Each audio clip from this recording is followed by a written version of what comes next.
Si Tito Badang hindi ko alam, nakatayo na lang dyan, hawak-hawak yung kamay ko. Gago ka ba?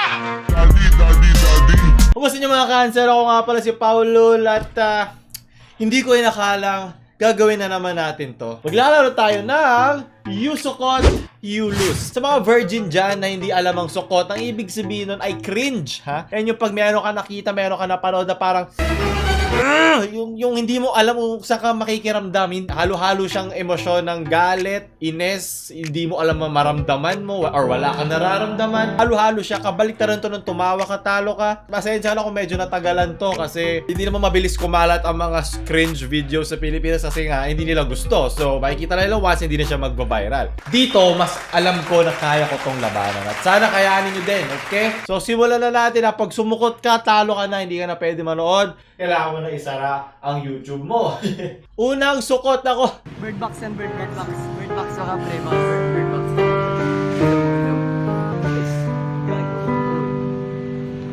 Oh, balalaglag na pa siya, boss.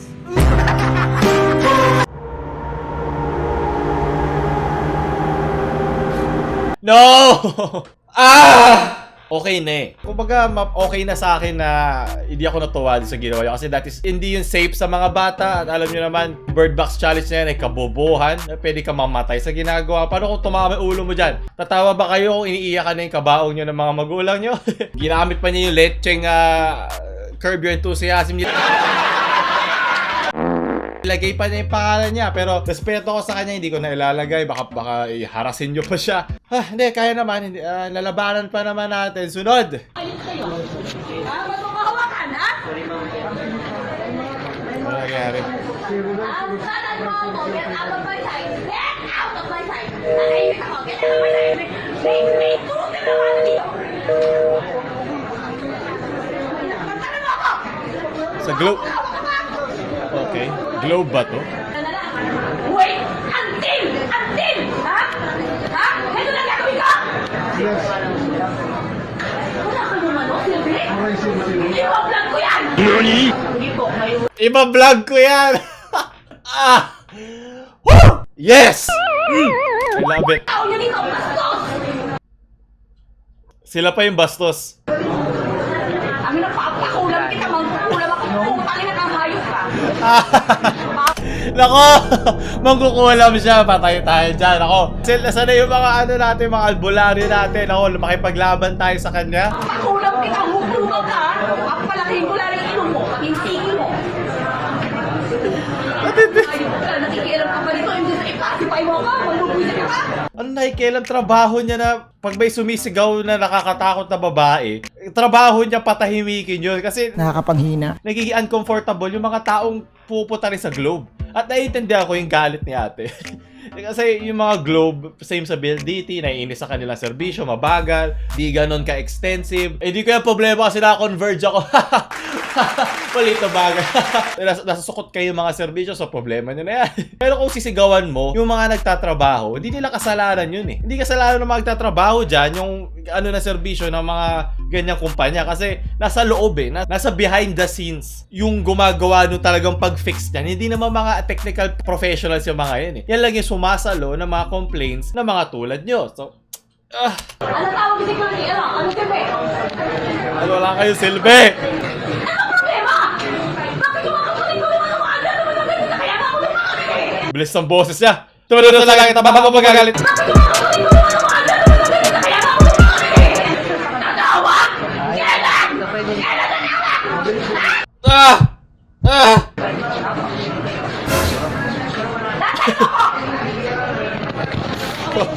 Umis right, alis ka dyan! Hindi ko na kaya. Ako nararaksan dito, wala akong dalang baril! Alis ka dyan! Ano sabi niya? Hindi ako nararaksan dito, wala akong dalang baril! Hindi ako nananaksak dito, wala akong dalang baril.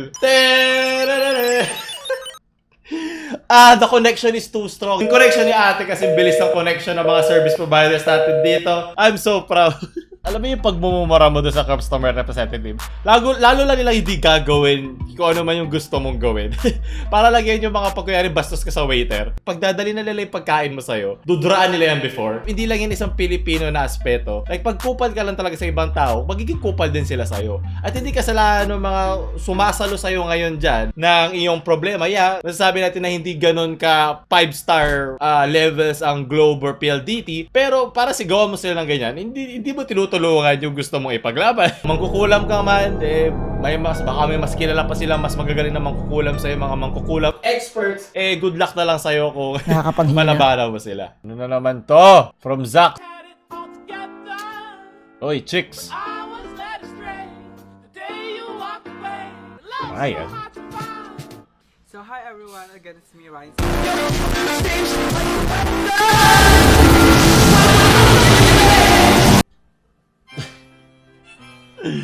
No! So, why is my PP hard? No! Wala na magagawa. Doon na eh. Wala man ako something sa mga bading or sa mga gusto mag-cross-dress. It doesn't matter to me. Gusto ko lang tayo magkaroon ng ecosystem ng mga taong proud sa kanilang sexualidad, kung ano sino gusto nila. Pero dito parang binate lang tayo ng gumawa ng video na to. Parang, kala mo tinitigas ako ngayon? Lalaki yan, I'm sorry. Ito yung version din ng mga magandang babae na ang gusto pala ay maganda rin babae. So parang, no! No! Akala ko pwede tayo magkaroon ng tsansa, pero hindi. Sobrang kalat-kalat na yung nararamdaman ko dito. Ano na nangyayari? Pagod na yung katawan ko from Liner sa Happy Valentine! No! Tama na! Hindi na kaya ng puso ko to. Hindi pa ako talo. Okay, hindi pa. Wala pa. Kaya ko pa to. Wala nang buhay-buhay. O isa lang. Malakas ako. Sumasakit na aking buong katawan. Men, malapit na. malapit. This from chicken joy to chicken sad. Kung yung kanina finger licking good. Ito, bida ang sakit. Kasi sobrang sakit na nangyari dyan. Ay, nako. From jail. Filipino members start to pack. Nakaganto yung page na pa. Yes. My God. Shit, what's on the wholesome community? Hates K-pop, depressed. Ayun yung Curb Your Enthusiasm memes. Yep. Show my rice. Ay, so isang beses ko lang ginamit yan. Grabe ka. Memory Lord doesn't know about Reddit. Di ba kaya may Reddit tayo? Kaya pumunta na kayo sa Reddit natin. Hindi ko rin mag-gets yung mga nagpapalike. Gusto ng haha. Oh my God. Sukot! Gusto ko na mamatay. I've been there, done that. So, nag-evolve na ako. Isa na akong matiwasay na member. Sunod. Actually, hindi naman kailangan ang nurse ay matapos ng BSN. Kasi itong ating mga o sa America, No! other countries, Yung mukha na. yung parang mag-aalala. Yes! Hindi naman sila kailangan ganun kagaling. Ah! Sa ibang countries, Thank you very much! Okay, ako na dito na lang ako, guys. Okay, tuloy na natin. Fuck. Ang sakit! Yung inaral mo na sobrang tagal na nurse. Diba, galing ako UST. Alam ko, lunggaan ng mga nurse yan noon, di ba? Ngayon, hindi na gano'n ka-in-demand, kaya marami mga nurse ang para naghahanap ng trabaho. Ang sakit, makita to na pinaghirapan ilang 5 taon para lang maliitin yung kurso mo ng gano'n. Sige na, talo na ako. Tinry ko lumaban, okay? Kala ko matigas ang aking itlog at kaya ko labanan yung mga ganitong sukot. Pero yung ganito, hindi kaya ng puso ko. Sige, sunod. Ayoko na, hindi ko na kaya umakyat uli. Tulad yan sabi ni Tita Winnie. Thank you very much. Thank you. Sunod!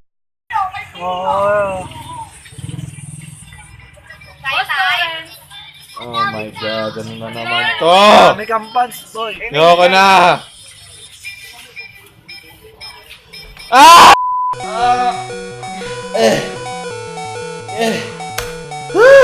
Puso ko! Oh my God. Ano to? What is this a thing? Sa mga bata ngayon? Ayun ka.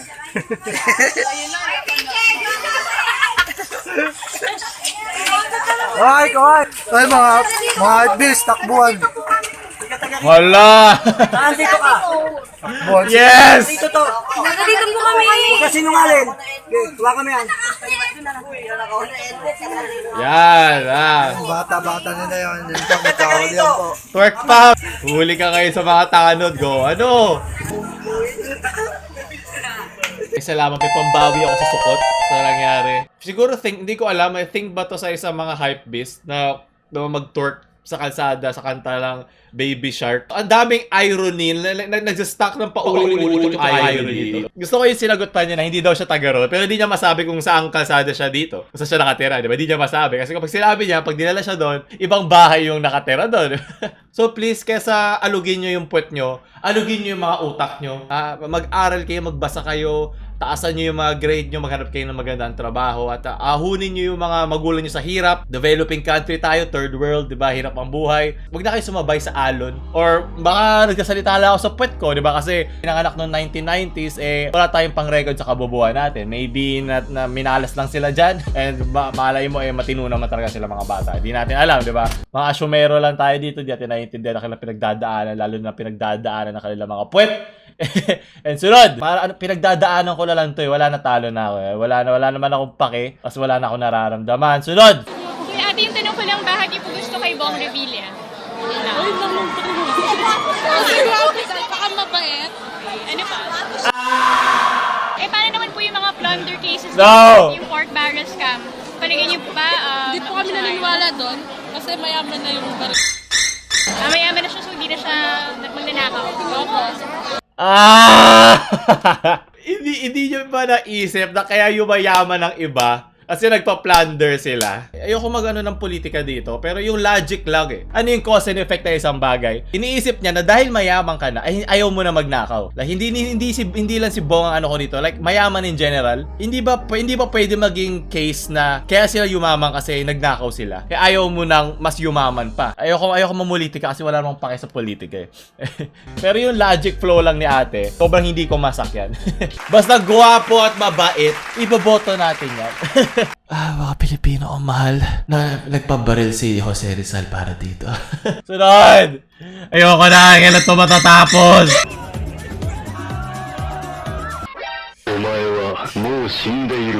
No!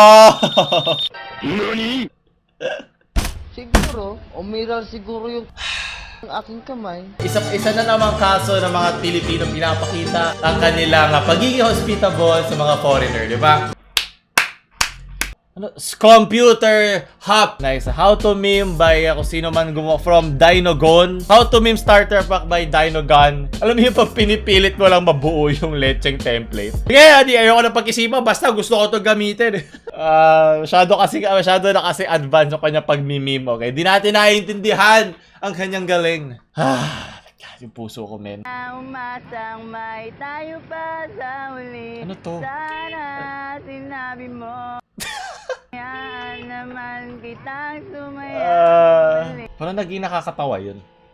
Harang ka lang sa kalsada ko Gusto ko yung nagalit pa yung parang, puta, maglalate na ako sa trabaho Alam mo yun, pwede yung magsimula pa lang yung araw ko dun Pupunta pala ako sa klase. So umaga yung alas 7 ng umaga. Nakita ko ang mga bulubunduking hindi dapat tahakin. Noong araw na yun, hindi ako nakakain ng lunch. Kumain na lang ako ng pasas. Ayoko na. Sunod! From San Mig. Guys, sorry ang noob ko. Guys, focus! Lose sa team, win as a team! Win or lose, it's always sweet with friends at I'm sure kung isa kang gamer, hindi ka iinom kasi may impair lang yung reflex ng kamay mo. Sabihin natin competitive yan. Maybe tinatry lang nila pakalatin na kanilang market kasi ayaw inumin ng mga gamers. Iinom ba ng beer? No, I don't think so. Baka mga baby boomer to na gusto maging in, you know? Woo! Alam mo yung mga maymays? Alam mo yun, meron akong 3 anak na maymay ang kanilang favorite. So alam ko to sinasabi ko. Ako nga pala 40 years old na pala ako. From Daisuke-gun. Meet the people who live normally with damage to 90% of their brain. Flat Earth pero bilog yung logo. Dapat linya lang na gano'n yan Diba pag merong 1% ng dugo ng Pilipino sa isang foreigner, tapos merong nagawang achievement. Pilipinas na tanga represent. Flat Earth ang po. Ewan ko ba't may naniniwala pa. Siguro dahil sa internet, kaya napakadali maghanap ng kapwa mong tanga. Imposible maging flat ang Earth kasi yung lahat ng mga experiment around the world, iisa lang ang tinuturo na hindi siya flat. Pero syempre meron dyan isang mahilig sa conspiracy, mahilig sa conspiracy, wow! flat yung Earth kasi blah blah blah, mga pseudo-scientific na shit na napakadaling dayain, alam mo yun? At masasaktan si Dr. Hippo pag narinig niya to. So buti na lang ako lang yung sumalo nito. Kung totoo ang flat Earth, ba't wala pa may picture sa dulo? Ang sasabihin nila natakpan daw ng Antarctica. Malamang yung kabila ng Antarctica na sinasabi nilang linya, yun yung pag-ikot pa. Alam mo, ayaw mamulat sa katotohanan. Kahit anong sabihin mong katotohanan sa kanila, hindi sila maniniwala. Okay? Hayaan mo sila mabuhay. Sana malaglag sila sa dulo ng mundo. Kung meron, very good sa kanila. Kung wala mga taka, wala tayong content, tandaan nyo yung sunod. From Crizel Sendenya. Para sa mga hindi nakakaalam kasi sabi nung writing namin baka daw hindi alam yung MOBA. So, ang ibig sabihin ng MOBA ay Mobile Legends. So, ang ibig sabihin ng MOBA ay Mobile Legends. Pwede na. Balay mo, joke lang, di ba? Sana. Sana nakatawan ko. So, ayan. Doon nagtatapos sa ating Yusukot Yulos. Sumakit ba ang puso nyo? Sumakit mga singit nyo? Wala na akong enerhiya, puta. Yun, naalala ko na ba't ayoko itong ginagawa. Itong Yusukot Yulos. Mas gusto ko pa yung tumawa ka, talo ka. Lahat nasa description. Tila lang. So, ayun. Kung nagustuhan nyo, like, share, follow sa Twitter, like the page, lahat na. Ang isipan sa science o agham. Sineskwela, sineskwela, sineskwela, hey!